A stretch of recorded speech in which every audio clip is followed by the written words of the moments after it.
Hello everyone, welcome to education point online. मैं बिट्टू कुमार आ गया हूं अपने आज इंजीनियरिंग फिजिक्स के लेक्चर नंबर 3 में। और लेक्चर नंबर 3 में क्या पढ़ने वाले भाई साहब, तो मैक्स प्लांक के हम हाइपोथेसिस के बारे में पढ़ने वाले हैं। यानी कि मैक्स प्लांक जो हाइपोथेसिस दिए थे ब्लैक बॉडी के रेडिएशंस को लेकर, जो कि एक क्लासिकल फिजिक्स का बहुत ही बड़ा प्रॉब्लम था। आपको जैसे हमने बताया भी था इन एडुकेसिस ऑफ क्लासिकल फिजिक्स, याद कीजिए, जिसमें जो ब्लैक बॉडी था उस ब्लैक बॉडी के रेडिएशन को लेकर, ब्लैक बॉडी के रेडिएशन को लेकर मैंने आपको बताया भी था कि ब्लैक बॉडी का रेडिएशन जो सुलझाने वाला आदमी है वो भाई कौन सा है, तो मैक्स प्लांक है। मैक्स प्लांक ने ब्लैक बॉडी के, मैक्स प्लांक ने क्या किए, ब्लैक बॉडी के जो स्पेक्ट्रम होते हैं उनको बहुत ही अच्छे तरीके से इन्होंने क्या किया, डिफाइन किया।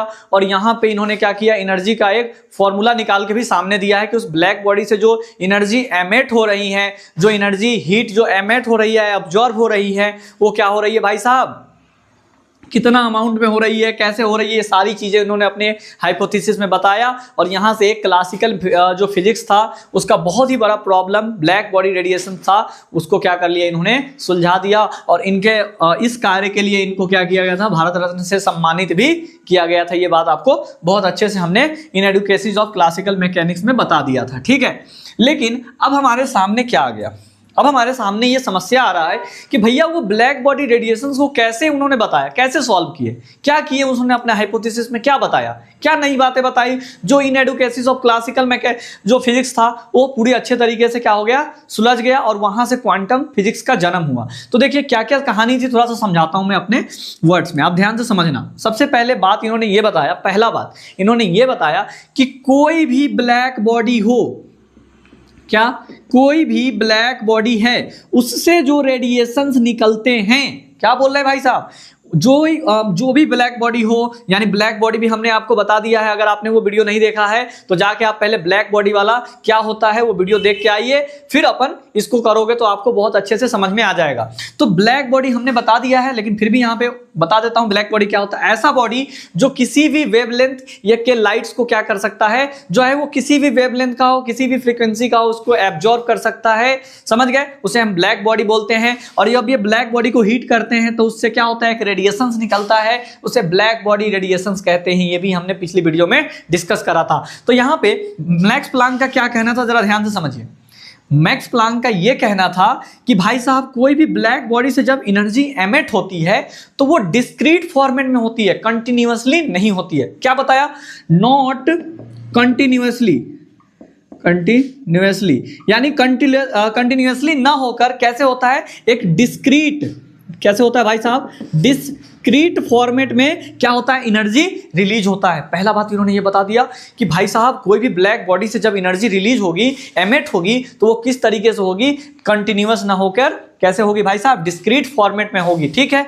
और एक बात और, पहला बात तो ये बताया उन्होंने, दूसरा बात इन्होंने ये बताया कि भाई साहब जो एनर्जी एमिट हो रही है वो कंटिन्यूअसली ना होकर कैसे हो रही है, डिस्क्रीट हो रही है। और उसमें एनर्जी जो हर एक जो पार्टिकल्स होंगे जो क्या हो रहे हैं, निकल रहे हैं, यानी एमिट हो रहे हैं, उनका एक एनर्जी होगा, उनका एक अपना एक अलग स्पेसिफिक एनर्जी होगा। उसका नाम क्या दिया इन्होंने, फोटॉन्स, यानी कि क्वांटा। क्या नाम दिया भाई साहब, क्वांटा। और उसका एनर्जी बता दिया कि फोटोन के बराबर है। अब ये क्या हमने बोल दिया, आपको कुछ समझ में नहीं आया होगा, फिर से समझिए। इन्होंने ये बताया कि मैक्स प्लांक भाई साहब ने कि जो ब्लैक बॉडी से जो भी एनर्जी निकल रहा है वो कंटिन्यूअसली ना होकर कैसे निकलते हैं, डिस्क्रीट फॉर्मेट में निकलता है, समझ में आया। और वो जो एनर्जी एमिट हो रही है उस एनर्जी पार्टिकल का नाम इन्होंने क्या दिया, उस एनर्जी पार्टिकल का नाम इन्होंने क्वांटा दिया। उन्होंने क्या दिया, क्वांटा दिया। क्या दिया भाई साहब, क्वांटा। और ये क्वांटा की जो एनर्जी होता है वो क्या होता है भाई साहब, ये क्वांटा की एनर्जी बराबर इन्होंने बताया कि NH²। यहाँ पे E क्या है, तो एनर्जी है, क्या है, उस ब्लैक बॉडी से जो निकलने वाला फोटॉन्स है, यानी कि जो क्वांटा जिसको नाम दिया गया है उसकी एनर्जी को E से डिनोट किया गया। और H यहाँ पे क्या है, तो ये प्लैंक कांस्टेंट है। और म्यू क्या है यहाँ पे, तो म्यू हमारा क्या है, फ्रीक्वेंसी है। समझ में आया कि नहीं आया। और N क्या है, तो N है नंबर्स ऑफ ऑसिलेटर, कितने रेडिएशन से एक बार में रिलीज हो रहे हैं, उस ऑसिलेटर्स को यहाँ पे बताया गया है, ठीक। तो दो बातें यहाँ पे हमें समझ में आ गया कि ब्लैक बॉडी जो है उससे जो हीट निकल रहा है वो कंटिन्यूअसली ना निकलकर डिस्क्रीट फॉर्मेट में निकल रहा है, और वहां पे जो एनर्जी रिलीज हो रही है एवरी पार्टिकल्स का जो नाम क्या दिया गया था, जो एनर्जी रिलीज हो रही है उस पार्टिकल्स का नाम क्या दिया था इन्होंने, क्वांटा नाम दिया था। और ये क्वांटा के हर एक पार्टिकल्स की एनर्जी कितनी होती है, E = h न्यू होती है। और यहाँ से E क्या है, हमारा एनर्जी है, और हमारा H क्या है तो प्लैंक कांस्टेंट है, और म्यू क्या है तो हमारा क्या है यहाँ पे फ्रीक्वेंसी है, और N क्या है नंबर्स ऑफ ऑसिलेटर्स। समझ गए। अब देखिए इन्होंने क्या किया, अब थोड़ा सा इसके आगे थोड़ा पढ़ते हैं, इन्होंने आगे क्या क्या दिमाग लगाया। ये तो हमने समझ गया कि इन्होंने ब्लैक बॉडी रेडिएशन के बारे में इतना सारी चीजें बताई, और यहाँ पे इन्होंने एक इक्वेशन दिया E = h new, E = h new, और N क्या था हमारा ऑसिलेटर्स था। अब यहाँ पे ऑसिलेटर्स का मतलब क्या है थोड़ा सा बताना चाह रहा हूँ। ऑसिलेटर एक समझ लीजिए कि थ्योरेटिकल आपको सारा नोट्स लिखा हुआ हमारे एप्लीकेशन पे मिल जाएगा, इसीलिए आप बढ़िया से यहाँ पे समझिए, और समझने के बाद मैं लिखवा भी दूंगा, और आपको PDF फॉर्मेट में नोट्स भी हमारे एप्लीकेशन में बिल्कुल ही फ्री उपलब्ध है। आप जाके वहाँ से अपना नोट्स भी बढ़िया अच्छे से बना सकते हो। तो पहले आप यहाँ पे चीज़ों को बढ़िया से समझो, फिर मैं बोर्ड पर भी आपको लिखवा दूंगा, और फिर अपन क्या करेंगे, नोट्स जाके वहाँ पे अपलोड भी कर देंगे, जिससे आपको कोई भी दिक्कत ना होगा। ठीक है, चलिए तो वीडियो को लास्ट तक बने रहिए और मज़ेदार तरीके से समझिए। यहाँ पे ऑसिलेटर का मतलब समझ जाइए कि एक थ्योरेटिकल मॉडल लिया गया। क्या लिया गया, थ्योरेटिकल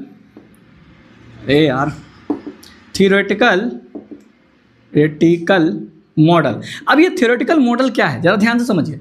इन्होंने ये बताया कि कोई भी मान लो कि ब्लैक बॉडी है, उस ब्लैक बॉडी के अंदर इनसाइड द ब्लैक बॉडी, क्या भाई साहब, कोई भी हमारा ब्लैक बॉडी है, उस ब्लैक बॉडी के इनसाइड यानी अंदर में जो भी एटम्स हैं और मॉलिक्यूल्स हैं, एटम्स और मॉलिक्यूल्स आपस में वाइब्रेट कर रहे हैं।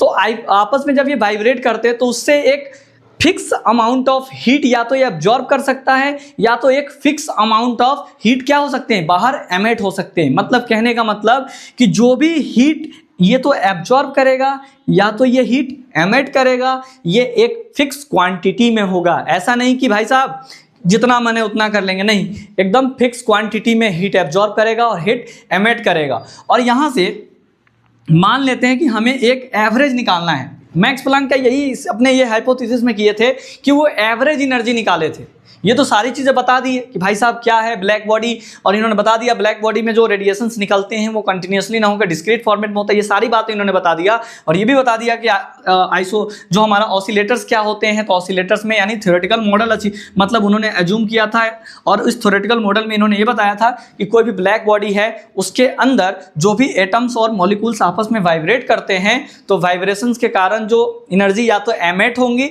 या तो उस वाइब्रेशंस के कारण जो एनर्जी एब्जॉर्ब हो रही है वो एक फिक्स अमाउंट में होगी, फिक्स अमाउंट यानी फिक्स क्वांटिटी में होगी। समझ गए।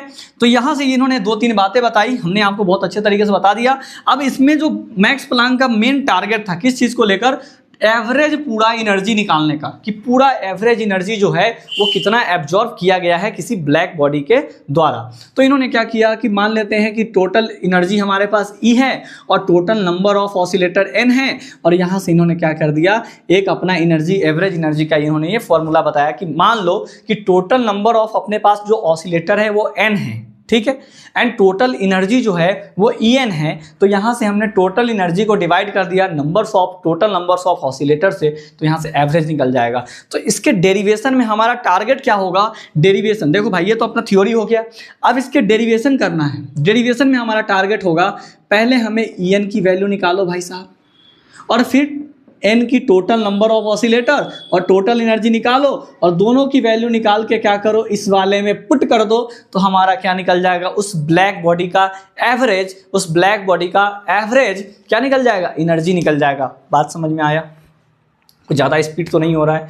अगर ऐसा कुछ है तो आप हमें कमेंट में बताइएगा, जरूर हम इस पर काम करेंगे, ठीक है। लेकिन यहाँ पे आप ये बात समझ में आपको आ गई कि भाई साहब कुछ नहीं था, ब्लैक बॉडी के बारे में हमने बता दिया कि मैक्स प्लैंक ने क्या क्या चीज़ सोचा था, और दूसरी चीज़ है ये ऑसिलेटर्स के बारे में बता दिया, और तीसरी चीज़ें हमने क्या बताई इसमें कि जो अपना फाइनल जो मैक्स प्लैंक क्या करना चाह रहे थे वो टोटल एनर्जी निकालना चाह रहे थे, यानी एवरेज एनर्जी कैसे निकालेंगे, तो सबसे पहले टोटल एनर्जी कैलकुलेट करना पड़ेगा, और कितने ऑसिलेटर्स में टोटल नंबर्स ऑफ ऑसिलेटर भी कैलकुलेट करना पड़ेगा, और दोनों की वैल्यू लाके इसमें सब्स्टिट्यूट कर देंगे, तो फाइनल अपना डेरिवेशन का काम भी हो जाएगा। तो पहले आप इसको बढ़िया से समझ लो, जो पॉइंट्स लिखने हैं वो लिख लो, फिर इस पे जो भी थ्योरी है पहले मैं लिखवा देता हूं, फिर अपन इसके डेरिवेशन पे चलेंगे, ठीक है। चलिए इतना करिए। तो जैसा कि अभी आपको जो जो हमने पॉइंट्स बताया था कि मैक्स प्लांक के हाइपोथेसिस में ये हमारा पहला पॉइंट या दूसरा पॉइंट जो भी हमने डिस्कस करा था उसी को हमने नोट्स के फॉर्मेट में आपके बोर्ड के पे लिखवा भी दिया। आप इसको पॉज करके बढ़िया से नोट कर लो। क्या हमने अभी पॉइंट्स बताए थे, जो हमने अभी पॉइंट समझाया था वही पॉइंट्स यहाँ पे लिखा हुआ है। समझते हैं कि मैक्स प्लांक के हाइपोथेसिस ये कह रहा है कि the Max Planck hypothesis states two main points, यानी मैक्स प्लांक के जो हाइपोथेसिस थे उसमें दो मेन पॉइंट्स कहे गए थे। पहला point, energy is not emitted और एब्जॉर्ब कंटिन्यूअसली। अभी जो हमने बताया था आपको पीछे भी कि एनर्जी जो है वो नॉट एमिटेड और absorb continuously but in small discrete packet, मतलब एनर्जी जो एब्जॉर्ब किया जाएगा या तो एमिट किया जाएगा वो कंटिन्यूअसली ना होकर कैसे होता है, स्मॉल डिस्क्रीट पैकेट्स में। और उस पैकेट्स का नाम क्या दिया गया भाई साहब, तो क्वांटा नाम दिया गया है। क्या नाम दिया गया है, क्वांटा। ठीक है, पहला पॉइंट। एंड दूसरा पॉइंट क्या है समझिए, the energy of each packet, यानी हर एक पैकेट का जो एनर्जी है वो क्या है भाई, ई इक्वल टू क्या है, एन एच न्यू। क्या है भाई साहब, E equal to N H nu, जहां पे ई क्या है हमारा, तो ई मतलब यहां पे एनर्जी की बात की जा रही है, एन मतलब numbers of oscillators, and U equal to frequency of photons, and H equal to क्या है हमारा, प्लैंक कांस्टेंट। तो ये हमारे क्या है, मैक्स प्लांक हाइपोथेसिस के स्टेटमेंट है। इसको बढ़िया से आप नोट कर लो। फिर अपन मैक्स प्लांक के हाइपोथेसिस का डेरिवेशन करने वाले हैं।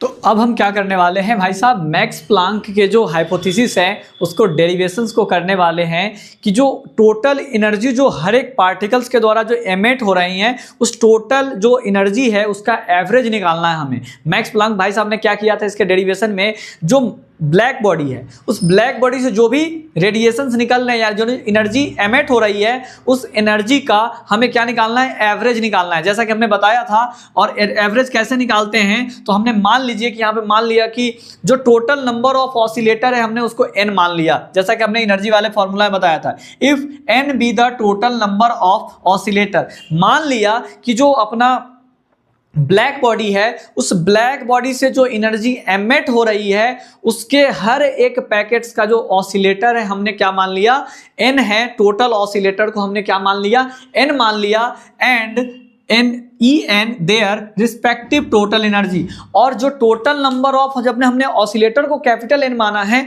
तो उस पूरे जो अपना एनर्जी रिलीज हो रहा है, पूरे जो ब्लैक बॉडी से जितने भी एनर्जी रिलीज हो रहे हैं उनके टोटल एनर्जी को हमने क्या मान लिया है, En मान लिया है। यही बात हमने यहाँ पे लिख के रखा है कि if n be the total number of oscillator, मान लिया कि n क्या है हमारा, capital N total number of oscillator है उस ब्लैक बॉडी से निकलने वाला, तो उसके रिस्पेक्टिव En, यानी कि उसके रिस्पेक्टिव टोटल एनर्जी को हमने क्या मान लिया, En मान लिया। तो यहां से एवरेज कैसे निकालेंगे, तो लिखेंगे देन, क्या लिखेंगे, then the average, AVE G, average energy per oscillator, हमें क्या निकालना है, एवरेज एनर्जी निकालना है पर ऑसिलेटर। वो क्या हो जाएगा, तो पर ऑसिलेटर एनर्जी निकालना है तो एनर्जी इक्वल टू ई, हमें क्या निकालना है, एवरेज एनर्जी ई निकालना है। तो टोटल एनर्जी अपॉन में टोटल नंबर ऑफ ऑसिलेटर यानी n। अब यहां से हमारा टारगेट सेट हो चुका है। आप इस डेरिवेशन में देखो, डेरिवेशन को हम टारगेट बाय टारगेट करेंगे तो डेरिवेशन इजी से हो जाता है। पहले हमने क्या किया, टोटल एनर्जी का एवरेज निकाला। कैसे निकाला, एवरेज कैसे निकालना, हमने मान लिया कि टोटल नंबर ऑफ ऑसिलेटर अपने पास n है एंड उसके रिस्पेक्टिव जो टोटल एनर्जी होगी उसको हमने En मान लिया। अब यहां से एवरेज कैसे निकालते हैं, तो हमने एवरेज निकाला, एवरेज एनर्जी पर ऑसिलेटर, हर एक ऑसिलेटर का एवरेज एनर्जी निकालना हो तो E इक्वल टू क्या हो जाएगा, टोटल एनर्जी अपॉन में टोटल नंबर ऑफ ऑसिलेटर। समझ गए। अब यहां से इसको इक्वेशन नंबर क्या मान लेंगे, फर्स्ट मान लेंगे। यहां तक समझ में आया, तो पहले यहां तक नोट कीजिए आप। अब देखो क्या करेंगे आगे, लेट हम मान लेते हैं कि n0, अब हम चेंज करेंगे एनर्जी। मान लो कि n0 पे क्या होगा, n1 ऑसिलेटर पे क्या होगा, n2 ऑसिलेटर पे क्या होगा, n3 पे क्या होगा, ऐसे करके हम निकालेंगे। तो let n0, n1, N2, N3 dot dot dot dot dot NR, मतलब n नंबर ऑफ ऑसिलेटर अपने पास है। तो हमने मान लिया NR ऑसिलेटर्स है हमारे पास। Be the number of oscillator, इसके पास कितने नंबर्स ऑफ ऑसिलेटर्स हो जाएंगे? तो ऑसिलेटर्स हैविंग एनर्जी क्या मान लिया? ऑसिलेटर्स हैविंग एनर्जी क्या मान लेते हैं? 0। दिख रहा है? बिल्कुल दिख रहा है। यहां मैं लिख देता हूं ऊपर में। तो एनर्जी क्या लिखोगे? 0, h new, 2h new, dot dot dot dot dot क्या हो जाएगा? RH new. समझ गए? रिस्पेक्टिवली। अब यहां पे क्या लिखा हूं मैं, जरा सा समझना कि हमने मान लिया कि N1, N2, N0 dot dot dot NR be the numbers of oscillators. हमने मान लिया कि हमारे पास इतने नंबर्स ऑफ ऑसिलेटर्स हैं और इन ऑसिलेटर्स के द्वारा जो एनर्जी जनरेट हो रहा है वो क्या है? N0 के लिए क्या हो जाएगा? N0 के लिए 0 एनर्जी, N1 पे h न्यू, यानी यहाँ पे n की वैल्यू जो थी हमने बताया था E इक्वल टू, याद कीजिए, E equal to h nu, जहाँ पे n जो है अपना वो 0, 1, 2, 3, 4 ऐसे करके वैल्यू ले सकते थे। तो यहाँ पे हमने क्या कर दिया? 0 डाल दिया। तो N0 की वैल्यू क्या आ जाएगी? 0। यहाँ पे 0 डालेंगे तो पूरा टर्म 0 हो जाएगा। फिर N1 की वैल्यू 1 डालेंगे तो 1h न्यू, 2 डालेंगे तो 2h न्यू, ऐसे करके जब हम n ऑसिलेटर हो जाएगा तो उसके लिए क्या हो जाएंगे? RH new. समझ गया कि नहीं समझे? समझ में आया भाई? बिल्कुल आ गया होगा। हमने यहाँ पे कुछ बड़ा तुक्केबाजी वाला काम नहीं है, बड़ा तुर्रम खान वाला काम नहीं है। बस सिंपल सा काम था कि हमें एवरेज एनर्जी निकालना था, जो कि हमने कैसे निकाला? टोटल नंबर ऑफ ऑसिलेटर मान लिया दूसरा स्टेप में, उसके रेस्पेक्टिव में कितने टोटल एनर्जी हो जाएंगे ये मान लिया, एवरेज निकाल दिया। एवरेज निकालने के बाद हमारा टारगेट क्या हो गया? सेट हो गया। मेरे सामने अगर कोई डेरिवेशन आता है तो मैं उसको टारगेट बाय टारगेट या पार्ट बाय पार्ट उसको डिवाइड करता हूं। पहला पार्ट में हमने क्या किया? पहला पार्ट में हमने एवरेज निकाला। हमारा टारगेट सेट हो चुका है कि हमें टोटल एनर्जी निकालना है और टोटल नंबर ऑफ ऑसिलेटर निकालना है, और दोनों को क्या कर देना है? वैल्यू को इसमें सब्स्टिट्यूट कर देना है, और फाइनल अपने पास क्या आ जाएगा? एनर्जी का फॉर्मूला आ जाएगा जो मैक्स प्लांक ने दिया था। समझ में आया? तो पहला काम तो हमने यहां तक कर लिया। दूसरा काम क्या करेंगे? N0, N1, N2, N3 dot dot dot NR, हमारे पास इतने नंबर्स ऑफ ऑसिलेटर्स हैं और इन नंबर्स ऑफ ऑसिलेटर के द्वारा जो एनर्जी है वो क्या क्या है? 0, h new, 2h new, dot dot dot RH new. समझ में आया? रिस्पेक्टिवली, मतलब N0 के लिए 0, N1 के लिए h न्यू, N2 के लिए क्या हो जाएगा? 2h न्यू, और डॉट डॉट डॉट NR के लिए RH न्यू। यहां तक समझ में आया कि नहीं आया? बिल्कुल आ गया। अब इसके बाद एक हम प्रोबेबिलिटी करेंगे कि भाई साहब कितना उससे मिनिमम से मिनिमम कितना से कितना एनर्जी उससे रिलीज हो सकता है। तो उसके लिए एक इक्वेशन लिखेंगे, यहां पे ध्यान से समझिएगा। The relative probability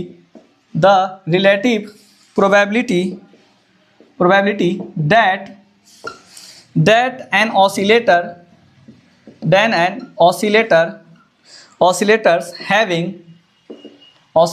having energy is given by या बोल लीजिए energy at a temperature T, ऐसे लिख लीजिए, एनर्जी एट टेम्परेचर T, उस टेम्परेचर T पे इज गिवन बाय किसके द्वारा दिया गया था? बोल्ट्जमैन के द्वारा। बोल्ट्जमैन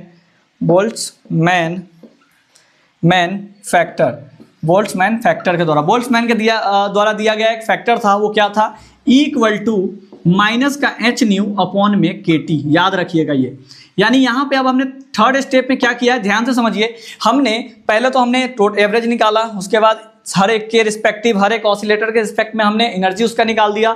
और यहाँ पे एक बात हमें बताना है कि मान लेते हैं कि the relative probability that an oscillator having the energy, यानी वो जो ऑसिलेटर है उसके लिए एक प्रोबेबिलिटी किया गया कि कितना एनर्जी इसके द्वारा निकल सकता है। तो यहाँ पे आता है टेम्परेचर T, अगर टेम्परेचर को T कर दिया जाए यानी फिक्स कर दिया जाए, कोई भी टेम्परेचर दे दिया जाए, तो हर एक टेम्परेचर पर उसका एनर्जी क्या होगा? अलग अलग रिलीज होगा। जैसे कि हमने एनर्जी डिस्ट्रीब्यूशन जो ब्लैक बॉडी का पढ़ा था पिछली वाली वीडियो में, उसमें हमने बताया था हर एक टेम्परेचर पर उसका वेवलेंथ क्या होता था? इंक्रीज करता था, वेवलेंथ चेंज होता था, वही चीज।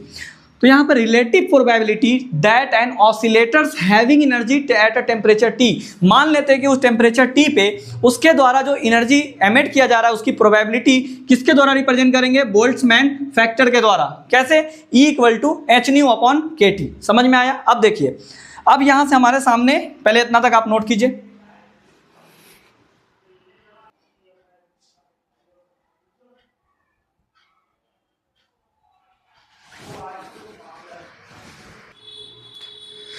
तो अब हम क्या करने वाले हैं, हर एक ऑसिलेटर के द्वारा क्या निकालने वाले, बोल्ट्जमैन फैक्टर के टर्म्स में एनर्जी निकालने वाले। देखिए कैसे निकलेगा। मान लेते हैं हम नॉर्मल सा एक इक्वेशन यहां से क्रिएट हो रहा है, एनआर बराबर N naught, energy distribution of N naught terms में, एन नॉट के टर्म्स में हम लिखने वाले हैं। एनआर बराबर क्या हो जाएगा, e⁻h⁻, क्या हो जाएगा, h⁻। हर एक ऑसिलेटर के द्वारा हम क्या निकालने वाले हैं, ये अपना बोल्ट्जमैन फैक्टर के टर्म्स में ऑसिलेटर्स की वैल्यू निकालने वाले हैं, कितने कितने ऑसिलेटर्स हैं। ठीक है, अब देखिए एन नॉट की जगह पे रखिए, अब 0 रखिए, आर की जगह पे 0, क्योंकि हमने तो n नंबर्स ऑफ ऑसिलेटर लिए हैं, तो n नंबर्स के लिए ये फॉर्मूला हो जाएगा अपना। अगर हमें निकालना है n नॉट की वैल्यू, तो क्या करेंगे, r की जगह पे हम 0 पुट करेंगे, यानी कि n की जगह पे 0 पुट करेंगे। अब देखिए n नॉट का n नॉट इंटू e⁻। अब बताइए, जब n नॉट ऑसिलेटर था उसके लिए एनर्जी कितनी थी, हमारी एनर्जी की वैल्यू 0 थी, मतलब एनर्जी hν की वैल्यू क्या थी, 0 थी, तो 0 डाल देंगे। अब किसी का पावर 0, उसका वैल्यू क्या होता है, 1, यानी n नॉट का था n नॉट ही आ गया। अब देखिए n1 की वैल्यू कैसे, अब देखिए यहाँ पे n नॉट का n नॉट, e⁻, यहाँ पे कितना रहेगा, n की वैल्यू 1 ही रहेगी, तो यहाँ पे छिपा हुआ है n, समझ जाइए। n की जगह पे हमने क्या डाल दिया था, 0, इसलिए यहाँ पे 0 पावर होता है तो उसकी वैल्यू 1 होती है, समझ गए ना। अब यहाँ पे 1 डालेंगे तो hν में क्या हो जाएगा, kT। इसी तरीके से n2 के लिए क्या हो जाएगा, n नॉट का n नॉट इंटू e⁻2hν में kT। इसी तरीके से n2 के लिए क्या हो जाएगा भाई साहब, तो n2 के लिए हो जाएगा n नॉट इंटू e⁻, कितना 2 है तो यहाँ पे चला जाएगा 2hν, 2 निकाल दिया था सॉरी, 3 के लिए, तो 3hν में kT एंड सो ऑन। समझ में आया। अब क्या करेंगे हम, अब तीनों को टोटल नंबर ऑफ ऑसिलेटर निकालेंगे, क्योंकि हमें इक्वेशन फर्स्ट में क्या पुट करना है, टोटल नंबर ऑफ ऑसिलेटर और टोटल एनर्जी। तो पहले हम टोटल नंबर ऑफ ऑसिलेटर निकाल रहे हैं। देखो अब क्या कर देंगे, then the total number of oscillator, oscillator. अब आपको क्या निकालना है, टोटल नंबर ऑफ ऑसिलेटर निकालना है। तो टोटल नंबर ऑफ ऑसिलेटर निकालने के लिए क्या करेंगे, n निकालने के लिए बताओ, n0 + n1 + n2 + n3 dot dot dot nr, मतलब सबको क्या करेंगे, ऐड कर देंगे। तो देखो n0 + n1 + n2 + dot dot dot. बहुत ही इजी तरीके से मैं डेरिवेशन करवा रहा हूँ। आप देखो डेरिवेशन को स्टेप बाय स्टेप शिफ्ट करो, मतलब कोई भी डेरिवेशन करना हो फिजिक्स का, पहले आप क्या करो, पार्ट बाय पार्ट याद रखो। फर्स्ट पार्ट में हमने एवरेज निकाला था एनर्जी, सेकेंड पार्ट में हमने हर एक ऑसिलेटर के लिए एक स्पेसिफिक क्या था, एनर्जी था, उसको मैंने मान लिया था, और तीसरा मैंने उसको बोल्ट्जमैन फैक्टर के टर्म्स में क्या कर लिया था, कन्वर्ट कर लिया, और वहां से हमने सबका अलग अलग क्या निकाल लिया, ऑसिलेटर्स की वैल्यू निकाल ली। अब वो ऑसिलेटर्स को हम क्या कर रहे हैं, जोड़ देंगे तो टोटल ऑसिलेटर निकल जाएगा, क्योंकि हमें एवरेज वाले जैसे ही हमने फर्स्ट स्टेप किया वहां से हमें पता चल गया कि हमें टोटल नंबर ऑफ ऑसिलेटर निकालना होगा और टोटल एनर्जी निकालना होगा, दोनों को उसमें ले जाकर पुट कर देंगे, तो एक ब्लैक बॉडी से जो एवरेज जो एनर्जी इमेट हो रही है उसके बारे में हमें पता चल जाएगा उस एनर्जी फॉर्मूला से। समझ गए ना। तो यहां से मेन टारगेट अपना इस फॉर्मूला का है, इसमें n की वैल्यू जो कि हम अभी निकाल रहे हैं, अब इसके बाद हम En की वैल्यू यानी टोटल एनर्जी निकालेंगे और दोनों वैल्यू के इसमें पुट कर देंगे, आराम से अपना डेरिवेशन हो जाएगा। समझ में आया, बिल्कुल घबराना नहीं है, आराम से काम कीजिए। इसको आप याद रखना कि फर्स्ट इक्वेशन अपने पास ये है। अब देखो n का n0 का वैल्यू क्या है, n0, बहुत बढ़िया। n1 का वैल्यू क्या है बताओ, तो है अपना n0 इंटू e⁻hν में kT, और क्या है अपना प्लस n2 की वैल्यू n0 इंटू e⁻2hν में kT plus dot dot dot dot 3 4 ऐसे ही डॉट डॉट डॉट डॉट। अब आगे देखिए, आराम से आप पॉज करके नोट कर लेना, क्योंकि मैं बोर्ड से प्रॉपर साइड भी हो जा रहा हूं।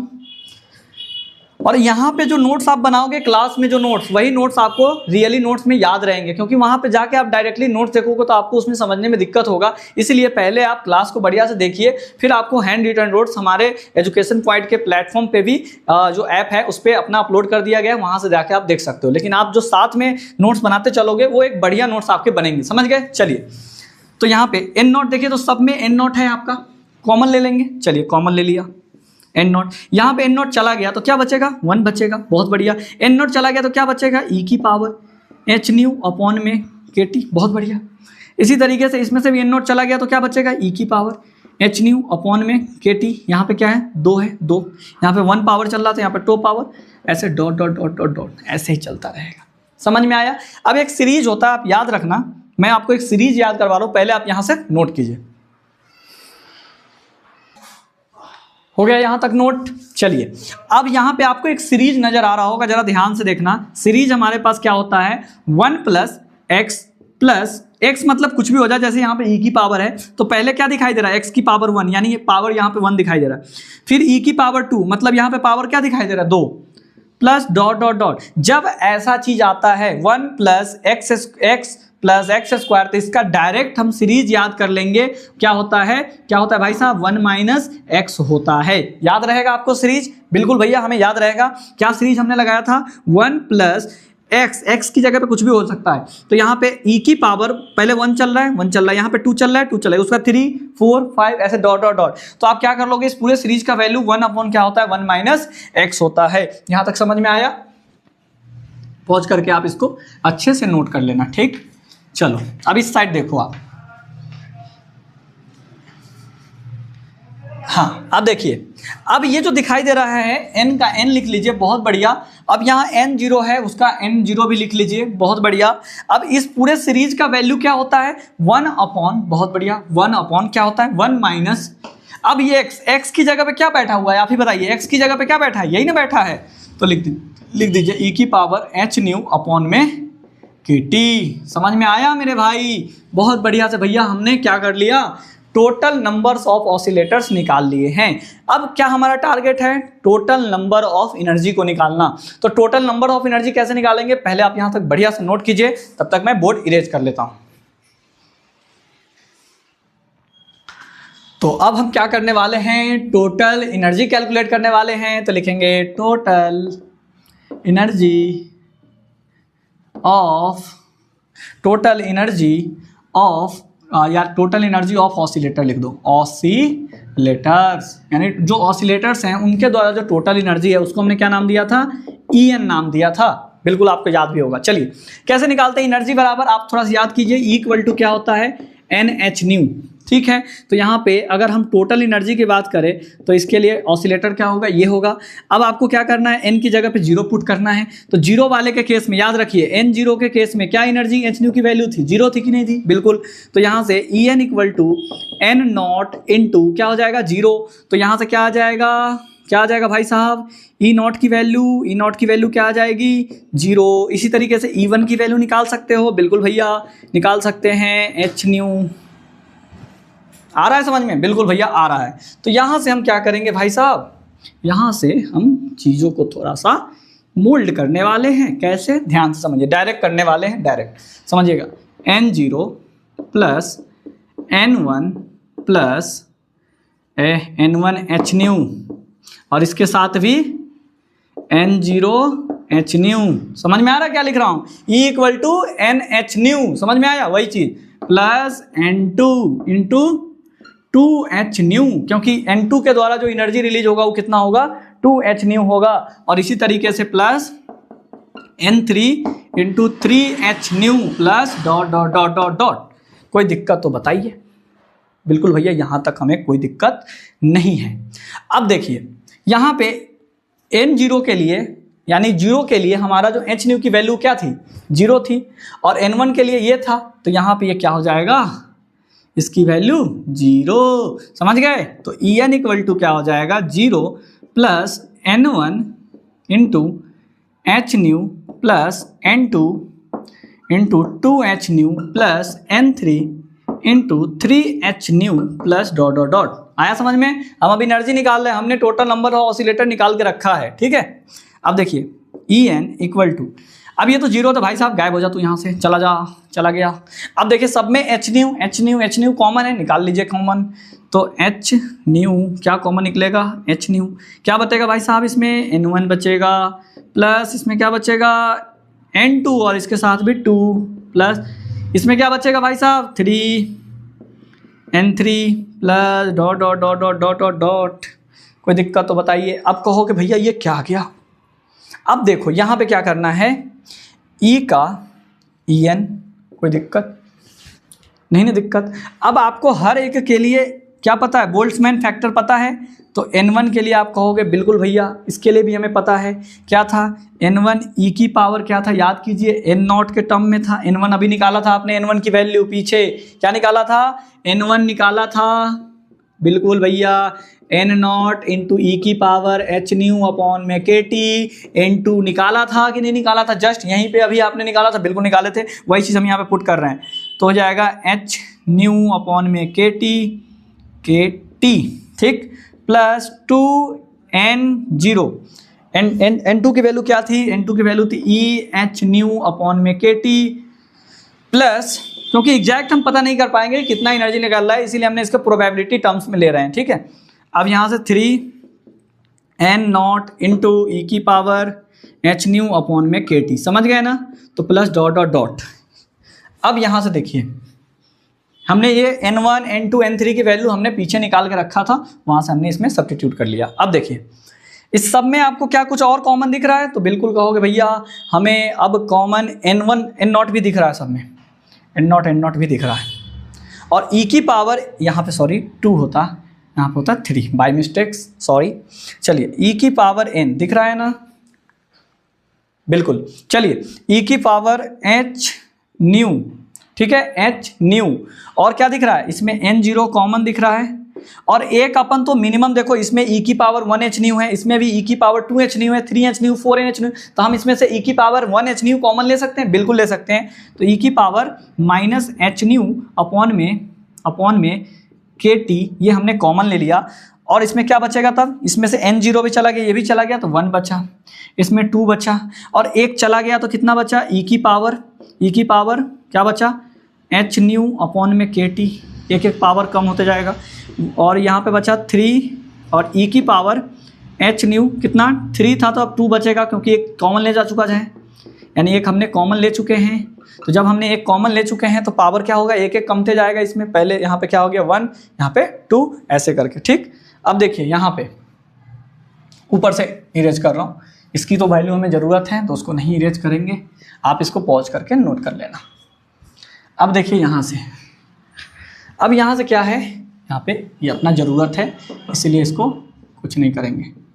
अब देखिए यहाँ से, अब आप में यहाँ पे भी एक सीरीज आएगा, वो सीरीज को आप याद रखना, ई एन इक्वल टू, मैं बता दे रहा हूँ, एच एन नॉट इंटू ई की पावर एच न्यू अपॉन में के टी, और इंटू में क्या है एच न्यू है, और यहाँ पे एक सीरीज याद रखिए 1 + 2x + 3x²। देखो तो 1 + 2x की जगह पे क्या है, ये है पावर में 1 है, यहाँ पे 3 है, पावर में 2 गया, इसी तरीके से डॉट डॉट डॉट। जब ऐसा आता है तो 1/1 - x का होल स्क्वायर, ये होता है फॉर्मूला, याद रखिएगा आप, ठीक।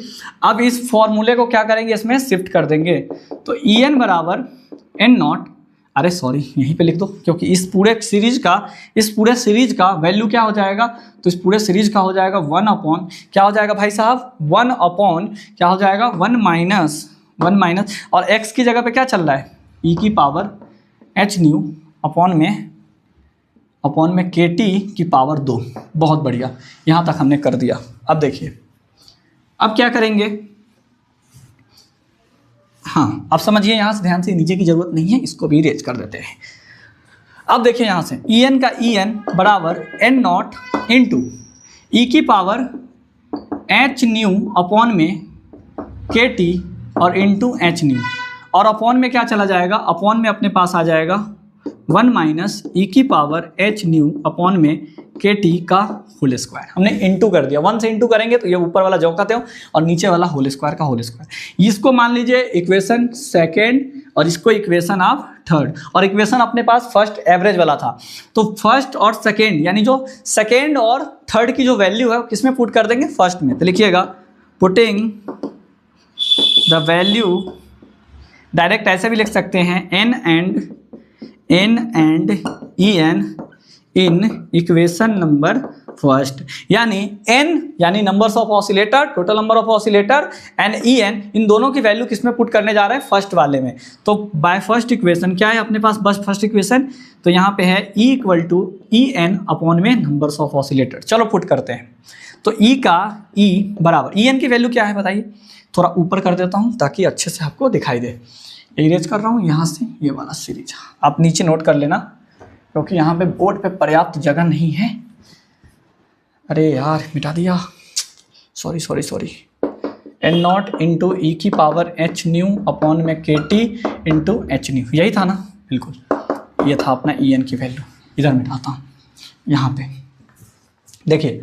अब क्या करेंगे, ई का ई बराबर ई की पावर एन की वैल्यू क्या है, ये रहा पूरा, डाल दीजिए एन नॉट इंटू ई की पावर एच न्यू अपॉन में के T into H nu upon में, ये अपॉन में है ऊपर वाला और ये इंटू में है, और ये हो जाएगा 1 माइनस ई की पावर एच न्यू अपॉन में के टी का होल स्क्वायर, और इसके नीचे कौन जाएगा, एन की वैल्यू, तो ये जाएगा N naught into N naught upon में कर दो, इसको इंटू कर दो, इसको इंटू कर दोगे तो ये एन नॉट ऊपर चला जाएगा और ये अपॉन में नीचे है, तो 1 माइनस ई की पावर एच न्यू अपॉन में के टी, बस ठीक है। अब देखो यहाँ से आपको पता है जब ये फैक्टर है और ये एक फैक्टर है, ध्यान से समझना, जैसे 7/8 दे दे और 6/8 दे दे, तो आपको पता है जब दो फ्रैक्शन, एक ऊपर फ्रैक्शन एक नीचे फ्रैक्शन है, तो नीचे से नीचे कैंसिल होता है और ऊपर से ऊपर कैंसिल होता है। ये चीज़ें आपको पता होनी चाहिए, बेसिक कंसेप्ट है फ्रैक्शन का। या आप चाहो तो इसको नीचे वाले को ले जाएगा तो ऊपर रिवर्स हो जाएगा, तो उतना कौन करेगा। तो अपन देखिए ये चीज़ें सेम का सेम यहाँ दिख रहा है, नीचे में भी, इसके नीचे में भी। तो ये देखिए इससे ये 2 पावर था तो 1 कट गया, यानी 1 अभी बचा हुआ है, और एन नॉट से एन नॉट ये कैंसिल हो गया। तो मतलब ई बराबर क्या बचा बताइए, तो ऊपर बचा एच न्यू इंटू ई की पावर एच न्यू अपॉन में के टी, अपॉन में क्या बचा, तो अपॉन में बचा 1 पावर 1 माइनस ई की पावर एच न्यू के टी, ये हमारे पास एक नीचे बचा। अब देखिए और सॉल्व कर सकते हैं इसको, और क्या सॉल्व कर सकते हैं, ध्यान से देखिए। इसमें क्या कर सकते हैं, अब E इक्वल टू, ये माइनस पावर आता है, याद कीजिए ए की पावर अगर मान लो ऐसा लिखा है ए की पावर माइनस एम, तो इसका मतलब क्या होता है 1/a की पावर m। बिल्कुल हमने एक्सपोनेंट्स एंड पावर चैप्टर पढ़े होंगे पीछे में, जब क्लास 8 या हमने 7th में या 9th में रहे होंगे तो बहुत ज़्यादा ये हमने एक्सपोनेंट्स एंड पावर चैप्टर पढ़ा है।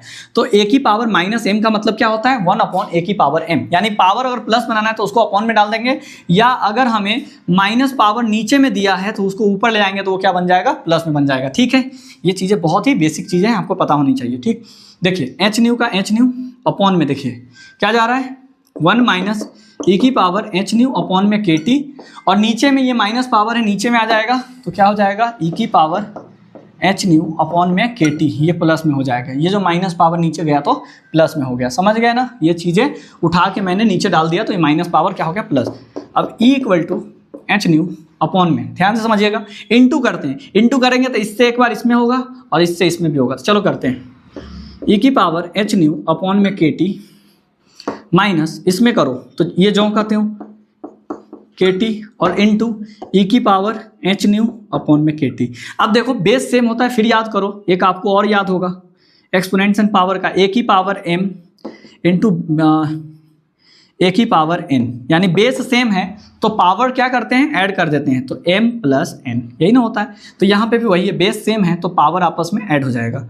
तो e की पावर ई का ई एच न्यू का एच न्यू अपॉन में e की पावर एच न्यू अपॉन में क्या है के टी माइनस, ये क्या हो जाएगा, दोनों पावर है, e की पावर ये वाला चीज़ माइनस में ये वाला चीज़ प्लस में ऐड करो, माइनस एच न्यू अपॉन में के T plus H nu upon में के टी। सेम चीज़ें हैं, प्लस माइनस में है तो 0 हो जाएगा, और किसी का पावर 0 उसकी वैल्यू क्या होती है भाई साहब 1 होती है। एच न्यू अपॉन में क्या हो जाएगा, ई की पावर एच न्यू अपॉन में के टी, और ये हो जाएगा ई की पावर 0। और किसी का पावर 0 उसकी वैल्यू क्या होती है भाई साहब, तो 1 होती है। समझ में आया कि नहीं आया? पॉज करके आप चीज़ों को बढ़िया से नोट कर लोगे। और डेरिवेशन को मैं बार बार बोल रहा हूँ, पार्ट बाय पार्ट करके आप क्या करोगे, डेरिवेशन करने का कोशिश करोगे तो आपको बहुत ही आसानी तरीके से आप डेरिवेशन को कर लोगे। ठीक है, अब देखिए ई का ई बराबर एच न्यू अपॉन में देखिए क्या आया, ई की पावर एच न्यू अपॉन में के टी -1। यही हमारा क्या निकल गया, एवरेज। क्या निकल गया, एवरेज। लिख लीजिएगा, दिस इक्वेशन सोज दैट, यानी शो दैट क्या शो कर रहा है, द एवरेज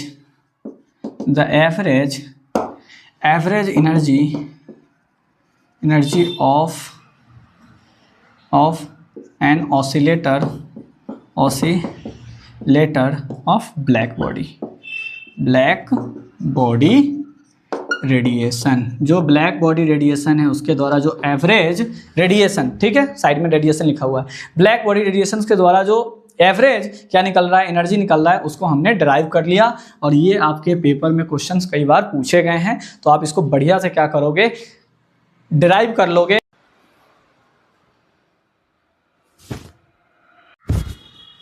तो अब हम क्या देखने वाले हैं, जो मैक्स प्लांक का जो ब्लैक बॉडी को लेकर जो रेडिएशन दिया गया था, जो अभी हमने डिराइव किया, एवरेज एनर्जी निकाला था। अब इसके आगे आपको कभी कभी ऐड करके दे देता है कि भाई साहब ये भी बताओ कि मैक्स प्लांक के जो रेडिएशन लॉ है उसको भी आप क्या करो, एक्सप्लेन करो। एवरेज एनर्जी निकालो ही, लेकिन साथ ही साथ हमें ये बताओ कि मैक्स प्लांक के जो रेडिएशन लॉ है उसको भी हमें समझाओ। तो क्या है रेडिएशन लॉ, समझिए। अगर आपको रेडिएशन फार्मूला चाहिए, यानी मैक्स प्लांक ने जो रेडिएशन को लेकर जो फार्मूला दिया था, अगर उसको आपको ऑब्टेन करना है तो क्या करना पड़ेगा, तो we will combine the average energy. तो हमें जो एवरेज एनर्जी जो हमने निकाला है उसको क्या करना पड़ेगा, कंबाइन करना पड़ेगा किसके साथ, an oscillator with the number of oscillator per unit volume. यानी कि जो पर यूनिट जो वॉल्यूम होगा ऑसिलेटर को, उसके साथ क्या करना पड़ेगा, उसको कंबाइन करना पड़ेगा एवरेज एनर्जी को, तब जाके हमारा मैक्स प्लांक का जो रेडिएशन फार्मूला है ये ऑब्टेन होगा। समझ में आया? अब देखिए, और वो किसके द्वारा हो सकता है, तो रेले एंड जेन्स लॉ के द्वारा होगा। रेले एंड जेन्स लॉ के द्वारा ये क्या किया जाएगा, ऑब्टेन किया जाएगा। ठीक है, अब देखिए हम इसके लिए क्या करेंगे, the number of oscillator per unit volume laying in the frequency range. हमने फ्रीक्वेंसी के टर्म में, पहले हम क्या करेंगे, जो रेडिएशन लॉ है उसको फ्रीक्वेंसी के टर्म्स में निकालेंगे, फिर वेवलेंथ के टर्म्स में निकालेंगे। ठीक है, तो ये कुछ थ्योरी है, आप इसको नोट डाउन कर लेना। थ्योरी में कुछ ज़्यादा खास है नहीं, हमें बस ये बोला गया है कि जो अपना मैक्स प्लांक का जो ब्लैक बॉडी को लेकर जो फॉर्मूला डिराइव किया है एनर्जी का, एवरेज एनर्जी का, उसके साथ ही ऐड करके आपको दे देगा कि बताओ भाई साहब मैक्स प्लांक के जो रेडिएशन लॉ है वो क्या है। मतलब कि हमको वो जो मैक्स प्लांक का जो रेडिएशन है उसको किसके टर्म्स में, इन टर्म्स ऑफ फ्रीक्वेंसी और वेवलेंथ के टर्म्स में एक फॉर्मूला डिराइव करना है, उसको भी इसके नीचे अटैच कर देता है। तो वो भी आराम से अपन कर सकते हैं, किससे, रेले जेन्स लॉ के थ्रू।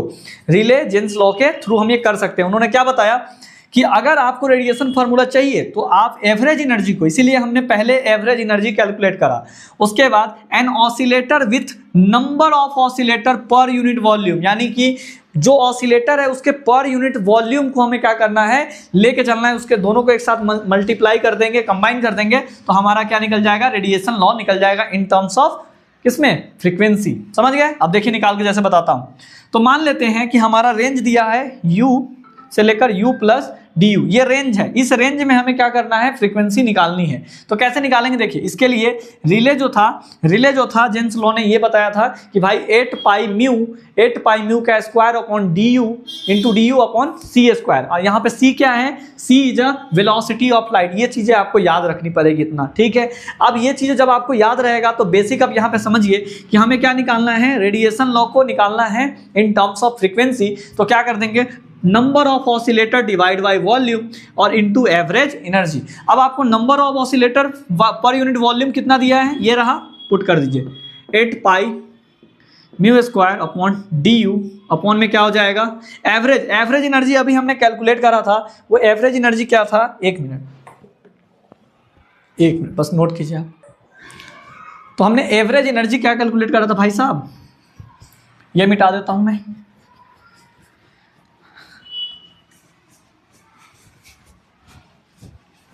अपना एवरेज एनर्जी तो था वो E equal to H nu upon में ई की पावर एच न्यू अपॉन में के टी माइनस 1, यही था अपना एवरेज एनर्जी।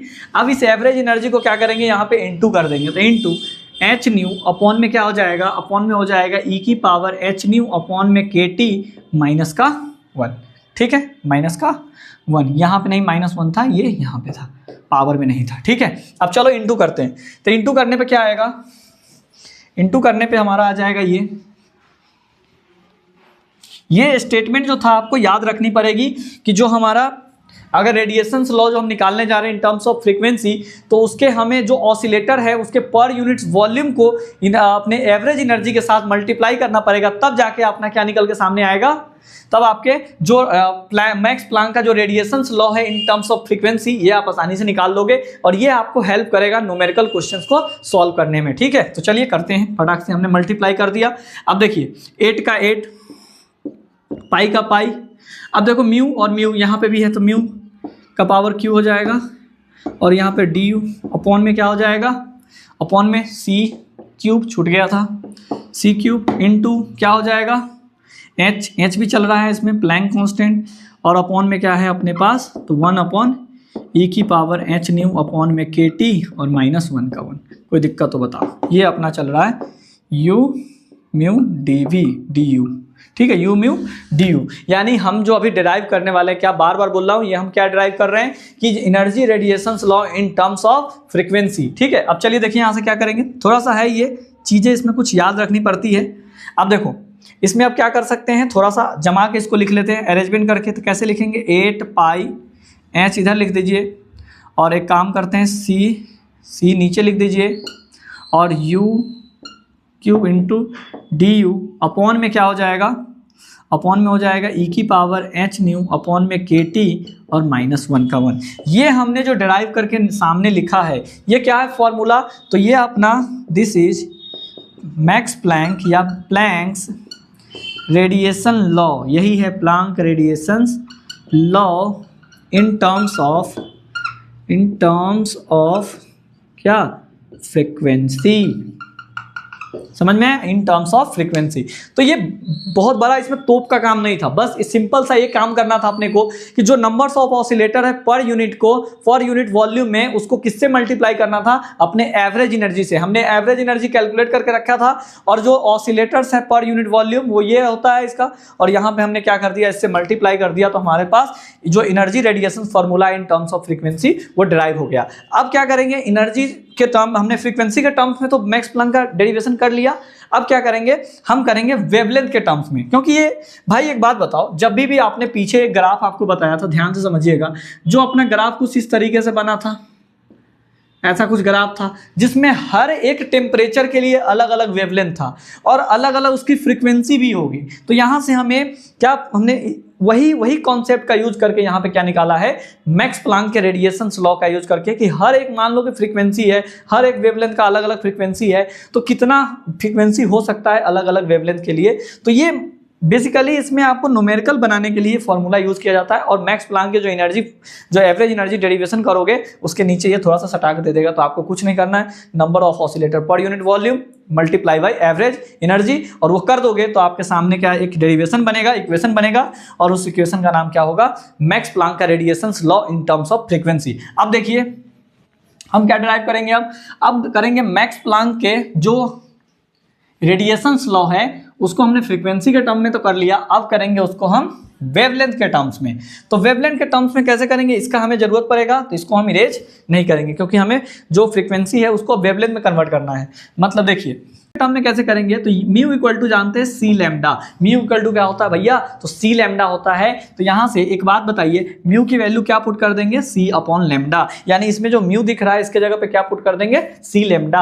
अब यहाँ पे ड्यू दिख रहा है, इसका भी तो वैल्यू निकालना पड़ेगा, मतलब इसको डिफरेंशिएशन करना पड़ेगा, किसके टर्म्स में, लैम्डा के टर्म्स में हम इसको डिफरेंशिएट करेंगे। तो यहाँ पे हम क्या कर देंगे, सी तो हमारा कांस्टेंट की तरह ट्रीट होगा, भाई बाहर निकल जा, और 1 अपॉन लैम्डा इसको डिफरेंशिएशन करना। तो इसका डिफरेंशिएशन कैसे करेंगे बताओ, तो इसका डिफरेंशिएशन आप याद करो, जब भी 1/x का डिफरेंशिएशन होगा तो याद मत करके लिख देना log x, ये इंटीग्रेशन होता है, गलती कर दोगे, समझे, डिफरेंशिएशन करना है। तो डिफरेंशिएशन में तो डायरेक्ट होता नहीं है, तो इसको ऊपर ले जाएंगे तो x की पावर -1 बचेगा, ये प्लस में है, यहाँ पे कुछ नहीं नीचे, तो 1 पावर है। इसको हम ऊपर ले जाएंगे तो पावर क्या बन जाएगा, माइनस बन जाएगा। अब आपको पता है x की पावर n रूल, यानी ये इधर आता है n और एक पावर क्या हो जाता है, माइनस हो जाता है, यही नहीं होता है डिफरेंशिएशन में। तो यहाँ पे बताइए वही लैम्डा दिया है, तो c और लैम्डा इनवर्स, अब इसको डिफरेंशिएट कीजिए, u को आप डिफरेंशिएट कीजिए, हाँ यहाँ पे ऐसे लिख सकते हैं। अब देखिए, अब differentiate with respect to lambda के रिस्पेक्ट में कीजिए तो ये हो जाएगा, क्या हो जाएगा, डी यू अपॉन में डी लैम्डा इक्वल टू ये क्या हो जाएगा, c का कांस्टेंट बाहर और ये पावर इधर आ जाएगा, तो ये माइनस का 1 और एक पावर बढ़ जाएगा, मतलब घटेगा, 1 - 1 एक घट जाएगा, तो माइनस माइनस क्या हो जाएगा, प्लस हो जाएगा, तो माइनस का 2। यहाँ से डी यू अपॉन में डी लैम्डा इक्वल टू क्या हो जाएगा, माइनस का c, और ये लैम्डा स्क्वायर माइनस में है तो इसको नीचे ले जाएंगे तो क्या हो जाएगा, ये प्लस में हो जाएगा, तो लैम्डा स्क्वायर। समझ में आया। अब देखो ये हम एक काम करते हैं, जो लैम्डा है इसको इधर भेज देते हैं, तो डी यू की वैल्यू निकल जाएगी अपने सामने। तो डी यू की वैल्यू हमने निकाल लिया, म्यू अपॉन में lambda square into D lambda. मतलब पहले हमें निकालना पड़ा था क्या, एवरेज एनर्जी, और जब हमने एवरेज एनर्जी निकाल लिया तो हमने उससे क्या निकाल लिया कि मैक्स प्लांक के रेडिएशन लॉ, यानी इन टर्म्स ऑफ फ्रीक्वेंसी हमने ये भी डिराइव कर लिया कि मैक्स प्लांक जो है वो radiation law in terms of frequency calculate कर लिया। जब हमें फ्रीक्वेंसी में कैलकुलेट कर लिया तो इन टर्म्स ऑफ अब वेवलेंथ में कैलकुलेट कर रहे हैं, मतलब फॉर्मूला वही है और उस फॉर्मूला को इन टर्म्स ऑफ फ्रीक्वेंसी में कैलकुलेट किया गया है, फिर इन टर्म्स ऑफ वेवलेंथ में कैलकुलेट करना है। तो वेवलेंथ के लिए हमने क्या किया है, पहले फ्रीक्वेंसी निकाला है। फ्रीक्वेंसी का जो इक्वेशन है उसमें जो ये म्यू था, ये वेव फ्रीक्वेंसी था, और ये डी यू था, ये बहुत ही छोटा एक तरीके मान लीजिए छोटा फ्रीक्वेंसी था, इसको डिफरेंशिएट करके हमने दोनों की वैल्यू निकाल ली। अब इसमें क्या कर देंगे, पुट कर देंगे, सिंपल। चलिए करते हैं। तो यहाँ पे ये इरेज कर देता हूँ। बस यहाँ पे जो पीछे में थोड़ा सा थ्योरी था, आप उसको बस थोड़ा सा एक बार रीड कर लोगे तो आपको समझ में आ जाएगा वो, बस इसमें कोई बड़ा तोप मारने वाला काम नहीं था, ठीक है। बाकी आपको अच्छे से डेरिवेशन स्टेप बाय स्टेप याद रखना है, ठीक है। देखिए तो यहाँ पे क्या करेंगे, अब ये जो वैल्यू है, अब इसको क्या पुट करेंगे, तो इसको अब इसके जगह पे फ्रीक्वेंसी के जगह पे हम क्या पुट करने वाले हैं, लैम्डा, क्योंकि हम वेवलेंथ को निकालने जा रहे हैं। तो mu lambda into D lambda ये हो जाएगा। पहले हम क्या लिख रहे थे, फ्रीक्वेंसी, अब ये यू की जगह पे क्या लिख देंगे, लैम्डा लिख देंगे। अब देखिए यहाँ से क्या हो जाएगा, फटाफट वैल्यू पुट करो, 8 का 8, पाई का पाई, बहुत बढ़िया, h का h, बहुत बढ़िया। u की वैल्यू क्या है, सॉरी म्यू की वैल्यू, ये रहा म्यू की value, c upon lambda, c upon में लैम्डा पावर 3 था, और इनटू इसकी वैल्यू कितनी है, du की वैल्यू हमने अभी निकाला है डिफरेंशिएट करके, क्या है, माइनस का c अपॉन लैम्डा स्क्वायर, और यहाँ पे क्या हो जाएगा।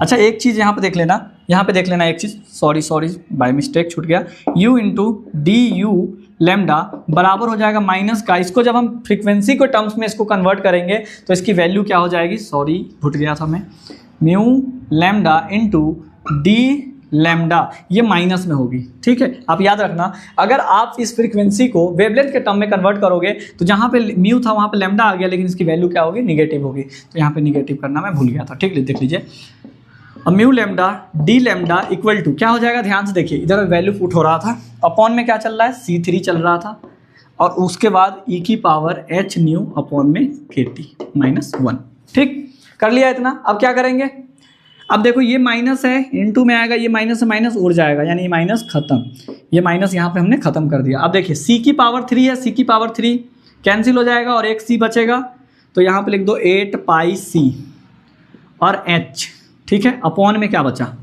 अपॉन में बचा ये लैम्डा की पावर क्या है बताओ भाई, 3, और यहाँ पे लैम्डा की पावर 2, 3 और 2 कितना हो जाएगा, 5, वो डायरेक्ट लैम्डा की पावर 5 नीचे आ जाएगा, ठीक, और e की पावर h न्यू अपॉन में kt -1। ये हमारा जो इक्वेशन निकल के सामने आया, ये क्या है इक्वेशन, तो इन टर्म्स ऑफ क्या है हमारा, ये वेवलेंथ, ये वेवलेंथ के टर्म्स में हमने मैक्स प्लांक के जो इक्वेशन था उसको डिराइव किया है, Max Planck's radiations formula in terms of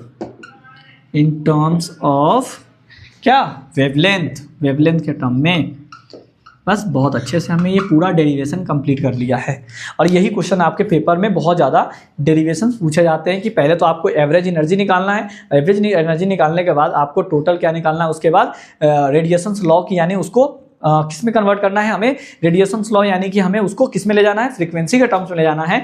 तो जो नंबर्स ऑफ ऑसिलेटर है वो जो पर वॉल्यूम होगा उसको पहले कैलकुलेट करेंगे कि पर वॉल्यूम कितना नंबर्स ऑफ ऑसिलेटर जनरेट हुआ है और उसको इनटू कर देंगे किसके साथ, एवरेज एनर्जी के साथ। तो हमारा यहाँ से क्या निकल जाएगा, रेडिएशंस फार्मूला निकल जाएगा इन टर्म्स ऑफ फ्रीक्वेंसी। और उसके बाद जो अपना ये म्यू दिया है उसको किस में कन्वर्ट कर लेंगे, with the help of mu equal to C upon lambda, ये फॉर्मूला होता है। इसकी हेल्प से हम क्या किस में कन्वर्ट कर लेंगे, वेवलेंथ में। और जब वेवलेंथ में हम कन्वर्ट करेंगे तो हमारा ये आंसर आ जाएगा। और आई होप आपको ये वीडियो बहुत अच्छे से समझ में आया होगा। आप थोड़ा सा रिकैप करके देखो 2-3 बार तो आपको बहुत अच्छे से डेरिवेशन समझ में आ गया होगा। और अगर आपको वीडियो अच्छा लगा होगा तो कमेंट में जरूर आप बताएं ताकि हमें और मोटिवेशन मिलेगा वीडियो को शूट करने में। Bye bye.